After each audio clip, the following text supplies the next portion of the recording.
Okay guys, continue natin yung ating workshop. So ang next topic natin is yung credit note.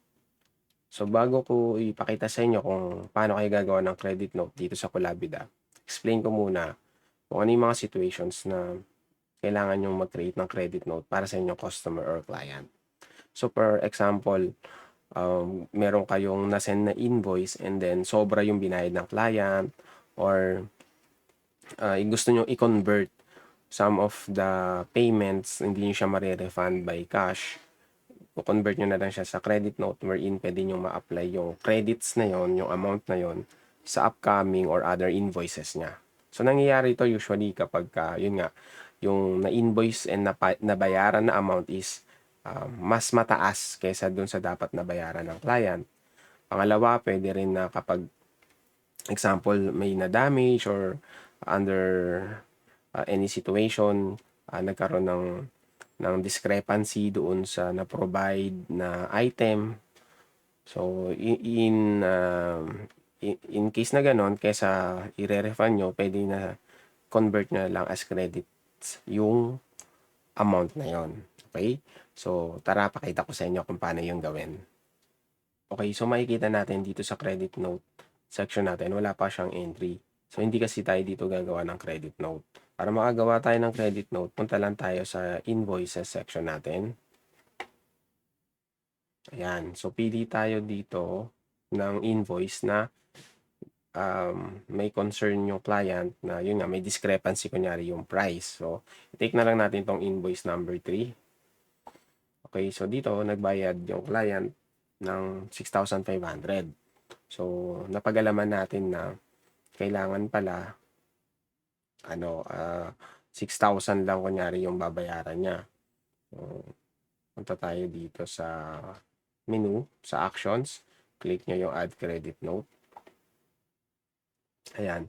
So, ito yung original invoice, di ba? So, dito, ang gagawin nyo guys, so dito sa unit price, ito yung i-note nyo. Kailangan, dito mo ilagay yung amount na magiging credits niya. Okay? So, i-example na lang natin, dapat sobra siya ng 1,000 pesos. Okay? So, yun yung ilalagay natin dito. Ayan. So, may 1,000 pesos. Sorry. Bali, dalawang items pa na yung binili niya. So, 500 lang. Yan. So, ang magiging total niyan is 1,000. Pero, alisin natin muna yung discount para hindi kayo ma-confuse. Gawin natin 0. Yan. So, para magkaroon tayo ng credit note na 1,000. Okay? Just for the sake of simplicity. Okay, pag okay na, i-save natin. Ito.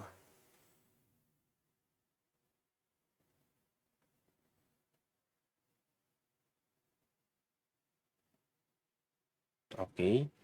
And then, ida-direct ka niya ngayon guys sa credit note page or section. Dito, makikita mo, meron ng entry na credit note, which is CN001. Okay, nag-generate siya. And then, sinabi niya rin kung anong project to na-apply and then saang invoice yung adjustment. So, on our case, invoice number 3. Then, makikita rin natin yung credit notes niya na o credit note na 1,000 pesos. Okay? So, you have an option to download, upload, edit, and delete. Then, kung gusto mo naman makita yung details ng credit note, i-click mo lang to, yung title ng credit note. Ayan, click natin. Ayan. So, dito tayo sa details ng credit note. Makikita natin yung amount ng credit, yung remaining. Kasi, yun nga, ang sabi ko kanina, pwede natin ngayon itong apply sa other invoices or mga, mga payables niya. Okay? Tapos kung ilan na yung nagamit. Then, pwede mo i-download as PDF. Pwede mo i-view yung invoice related to this. And then, dito, pwede mong i-apply yung credits niya sa specific invoice. So, mamaya gagawin natin yan. Pero, pakita ko muna sa baba. Andyan yung mga details. Yung client name, kung kailan nagawa yung credit note. Okay? And then, kailan yung due. Okay? So, ito yung products or affected item na bumili siya ng dalawa, nabawasan ng tagpa 500, so may 1,000 siya. Okay? So, apply natin ngayon guys dito sa specific invoice. Click natin tong apply to invoice and then makikita natin dito yung mga ano niya, mga existing na payables niya, mga outstanding balance niya na hindi niya pa nababayaran o yung mga invoices. Okay, na hindi niya pa nase-settle. Okay? So, para ma-apply natin to, ito guys, halimbawa yung invoice number 1, meron siyang balance dito na 6,200.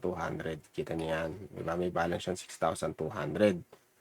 So, ang gagawin natin, dito sa amount to credit, example, gusto natin yung 500 pesos ng credit note niya na 1,000, i-apply natin sa invoice na to.